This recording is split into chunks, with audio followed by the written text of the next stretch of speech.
Assalamu alaikum wa rahmatullahi wa barakatuh. This is another episode in Sirat al-Mustaqim, the straight path, my journey through Islam and the events that befell me en route. So let me talk a little more about when I first went to Saudi. I thought that now I'm in an Arabic heartland, a Muslim heartland, that there will be lots of talks on Islam and I would get a lot of knowledge. In fact, that's not what I found. And I even found that there were no talks in the mosque, that the Quran wasn't even explained, and so on and so forth. And yet I had come from Oxford, where an Englishman was explaining the Quran on a Thursday evening in Quran al-Karim. So I was surprised, and I said to people, why don't we have a discussion on the Quran in the evenings? And I was told, no, you can't do that. Then I said, why can't we do it in our houses? No, you can't do that.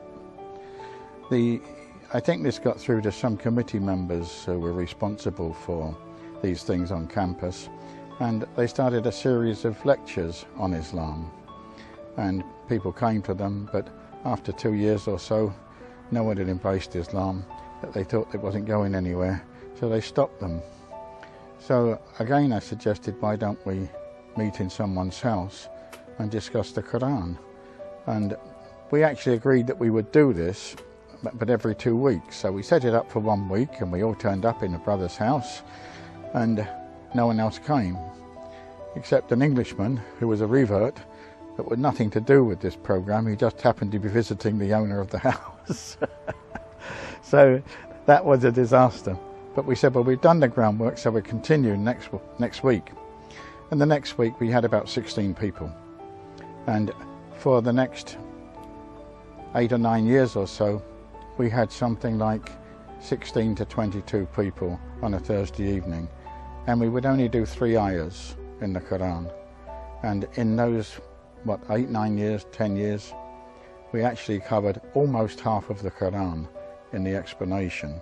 But it was very thorough and very good, because there were Arabic speakers from Africa and from Asia and from the Middle East, and also people from India, Pakistan, Turkey, and so on and so forth, besides the odd Englishman that might be there.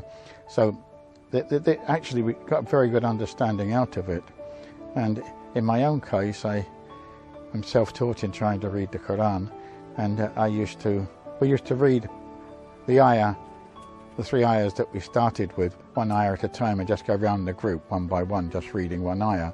So when it came to my turn, of course, I was extremely hesitant and saying things like Fatiha. Okay, I couldn't do it any better than that. And it was interesting in as far as one brother who wasn't reading the Quran, one day he turned up and he read it beautifully, and I said to him, what happened? You weren't reading it and now you're reading it so well. He said, Daud, he said, I decided if you're trying to read it and you don't know the alphabet, it's my alphabet, I should be able to read it, and I got my wife to teach me, so now I'm reading it. So even if you can't do it yourself, you can still maybe help others or inspire others to do something about it. And that sort of worked. And after 12 years, a friend moved to Riyadh, and I also moved to Riyadh. He was a Saudi, and we started again in his house. And he said to me one day, he said, Daud, do you think you're a graduate from UPM now? So I think he meant that I was reading the Quran a little bit better. No, not very well, but a little bit better, alhamdulillah. But anyway, so we started this discussion group, and it was known to the authorities, so it wasn't a problem really. There were various times when we, if you like, stopped it or suspended it and then restarted it, but there was no problem with it, and actually it was very good, and I got a lot out of it, and I think most people did who attended, alhamdulillah. But it wasn't just there. After we started one in English, there was one in Arabic, there was one in Urdu, and then there was a ladies group as well. So, it wasn't just one group, it was moving around. And when my wife and I came back to the UK in a vacation, she would give us a talk on the Quran to women in some of the locations that we went to. And in one place near Birmingham, there was some medical doctors there, and the guy himself was a doctor, but he was retired, and he said to me, Daud, he said, why don't you talk to the men here? I said, okay. So I did. And when I finished, the first question I got was, are you allowed to do this? I said, what do you mean by allowed?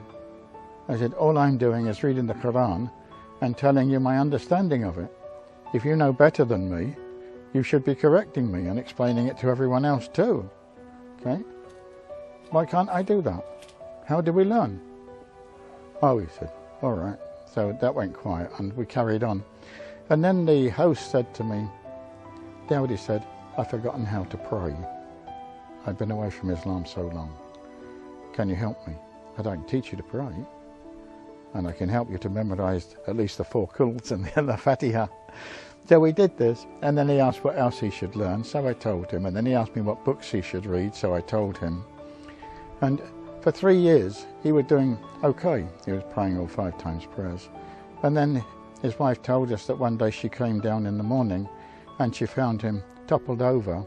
He'd been sitting in Athayato position, and he'd toppled over, and his finger was still pointing forward, as if he was saying, Ashhadu an la ilaha illallah, Ashhadu anna Muhammadan abduhu wa rasuluh. And he had actually died. He'd had a heart attack and he'd died. And when they tried to straighten his finger, when they were putting him for burial, they couldn't straighten it. They actually buried him with his finger pointing like that. Now, a lot of people will say that they die in the faith of Islam by saying, La ilaha illallah. But do they actually get as far as Muhammad Rasulullah before they die? And that's the question mark for most of us that we have to answer when we die. Is it just Allah, or is it Allah and the Prophet? Okay. In this case, this man was pointing in this direction, so his intention was obviously to say the whole shahada, the whole shahada. Oh, inshallah, Allah accepted that. But he's only been practicing for 3 years after being away from Islam for so many months. So that was a sign of his faith, perhaps, alhamdulillah. So, again, you don't know what happens when you talk to people. You don't know what happens when you start to study Allah's book. You don't know what happens when you want to get an interest in Islam and you take some steps towards it. My wife was then given circles not only in Saudi, but when we came on vacation, in about 3 places in the UK as well. And this was a good way to spend our vacation, to be honest. In fact, I used to attend a youth fellowship training program when I was here, if I could, take part, give some talks, or help with the sort of monitoring or examining of the students, that sort of thing. And that went on for some years, you know, and it was a pleasure to be able to do that. I used to come back and go to this organisation and talk about these things, and there'd be other discussions going on. And sometimes I would talk in a mosque, sometimes people would ask me to talk in a mosque. One case in Glasgow, someone asked a committee if I could talk in the mosque, and they said no, but you can talk to the boys. And the funny thing there was, when I talked to the boys, they came back and they said to me, "Sir, if you come back, we'll follow you." I said, "What do you mean follow me? I'm not a leader in that sense." I said, "All I'm trying to do is to teach you Islam." "Yeah, but we're not getting that from anyone else." You see how sad this is? This is one of the problems in this country, that I believe the madrasa approach hasn't worked, because a lot of the children, when they finish going to the madrasa, they don't attend the mosque. They feel that they're free, they can make up their own minds, and they don't attend the mosques. And so we now have a minor problem, how to get them to be interested in Islam as they're actually going through the formative years. And it is a problem. And I've argued that they should be explaining the Quran in English so that the children in this country can compete with their peers on talking about religion. But if you talk to a boy who has attended the madrasa in general, he knows the Fatiha, he knows 4 Quls, and only by rote, memorization. He can't explain the meaning of the Fatiha in English, and he can't explain the meaning of any surah.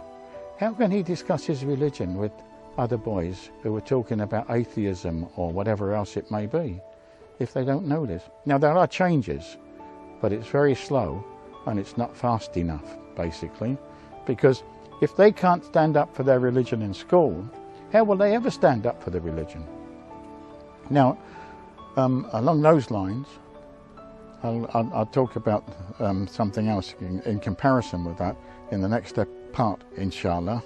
And now let us finish here, and after a short break we'll come back and listen to that. Assalamu alaikum wa rahmatullahi wa barakatuh.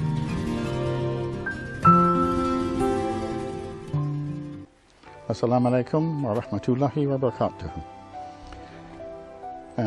Continuing with this part on education and children, especially in the madrasa or study circles.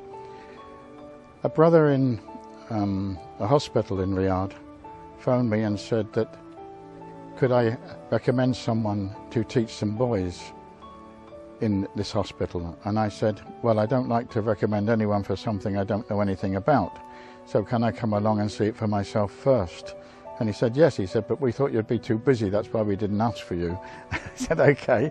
So I went along, and there was about 12 boys aged from about 6 to 16. Okay, some were attending Arabic school, some were attending American school, and some were attending British school, etc., etc. Okay, so in other words, their knowledge of Islam in some cases was very limited, even though they were quite old, relatively speaking, and some of the younger ones, their knowledge was very good, even though they were so young. Okay, so it's a complete mismatch like that. Well, I decided to hold it like a rap session, not a formal lecture. Kids don't want formal lectures.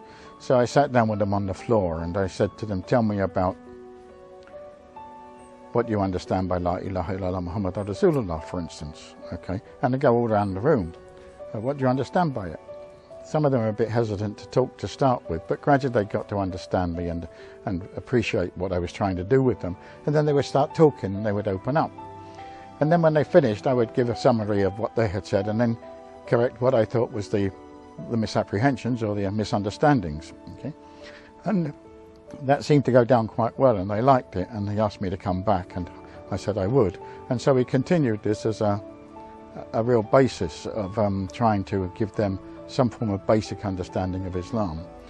And what I did in 2 years was the 5 pillars of Islam in 1 year and the 6 articles of faith in the next year, and basically what came out of that. So I used to do these rap sessions, and at the end of it, when I went home, I would actually write up what it should be with the references and then give that as a handout the next week.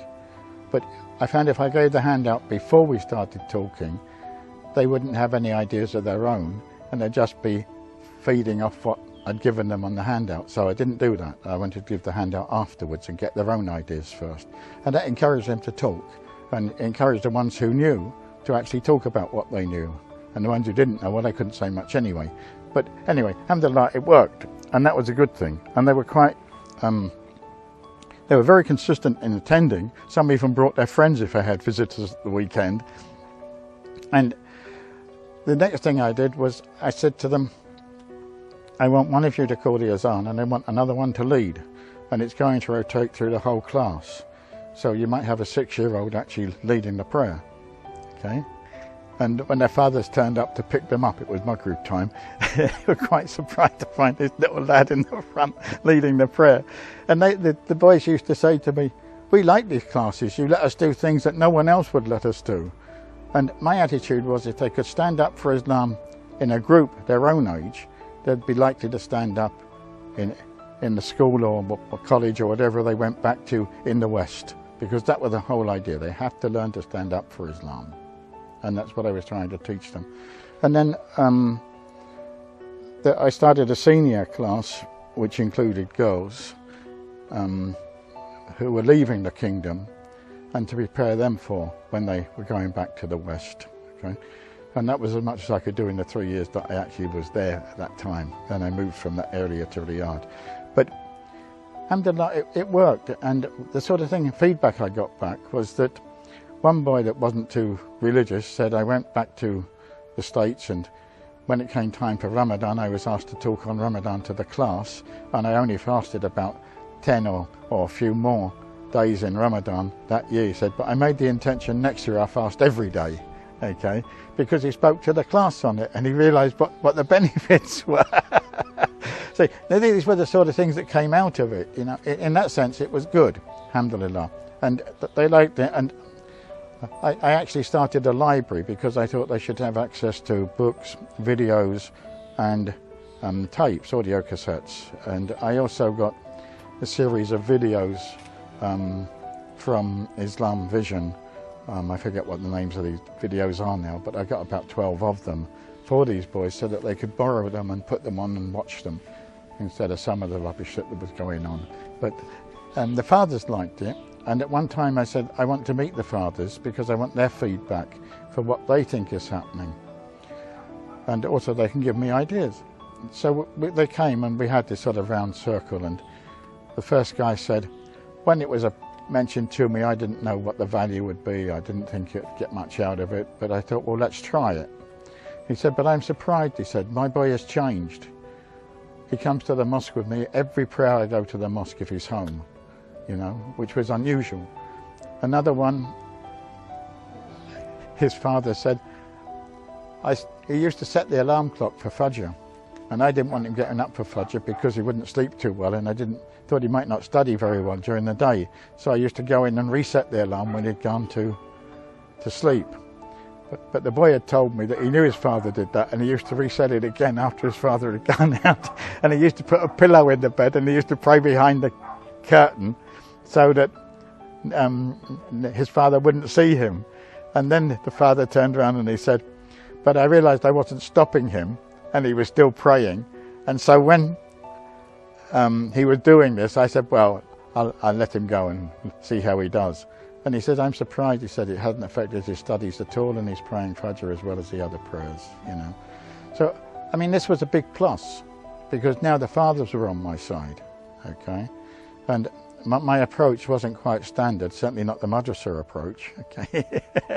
But the other thing we could do, since it was Maghrib prayer that we were praying together, we could check that the boys had the pronunciation and that they had memorized the surahs that they should memorize, because they had to use something in the prayer, and that they knew how to call the azan and the iqama. So, you know, that sort of thing was a big plus, really. So, alhamdulillah. And that's in contrast to what was going on in the States, in the UK, with the madrasa's approach, where the kids were more or less forced to go and memorize and not understand. So I've spoken to boys up and down the country in the UK, and the story is the same for almost all of them. They were forced to go to the madrasa, they memorized so much, and after that, when they had a choice, they stopped going. And if you look at the mosques now, you see that there are not so many youngsters there, although right now it's on the increase. Right now it's on the increase. But it's not enough, we're still losing boys. And if we lose them, how are we going to get them? So there are other aspects, and that is the role of the mosque. The conference I went to in Mecca in 1975, where I actually went inside the Kaaba, was the message of the mosque, or put it another way, the role of the mosque in the community. And there's a tendency to think that the mosque is only for prayer, but it should be a central meeting place for the community. The Imam should be discussing the problems in the society, in my opinion, and not only my opinion, but other people's opinion, and trying to handle them. For instance, what problems have we got in the society today? We got marriage breakups, we got spouse abuse, okay? So we need someone to act as counsellors for these people. And who have we got trained as counsellors? No one. Who have we got who is knowledgeable on Islamiyat? The Imams. So who should be the counsellors? The Imams. Now they have a chaplain training course in this country, and I've spoken to the organisers of that, and I've asked whether that actually trains people to do counselling as well. And they said, we will do it, okay? So inshallah it will come, and we will get chaplains and we will get Imams who can do these things. But at the moment, we've got a real problem. I get people phoning me up with their personal problems after I've given a lecture sometimes. They say to me that they've got this problem. What should they do about it? Okay. Now, I don't think I'm qualified to speak. Okay. But someone has asked, I will give an opinion. And if I give an opinion and I think I'm not qualified to answer that question, I would try to find an expert and check my opinion with what they tell me and then get back to the person, okay? So it's not a freelance sort of thing that you just do as you think. I don't agree with that. I think if you don't know and you give an opinion, then you have to check that opinion and then you go back and say. And that's what I've done in 2 cases at least, okay? Which were serious ones, okay? At least from my point of view. But anyway, I don't want to talk about those because they were personal experiences of other people. But what I'm saying is that when you get into the habit of talking in public, people not only listen to you, but they want to find out more about you and they want some help from you because they don't know who to go to. There aren't any chaplains or counsellors in general. So let me end there, and we'll see you again in another episode, inshallah. Assalamu alaikum wa rahmatullahi wa barakatuh.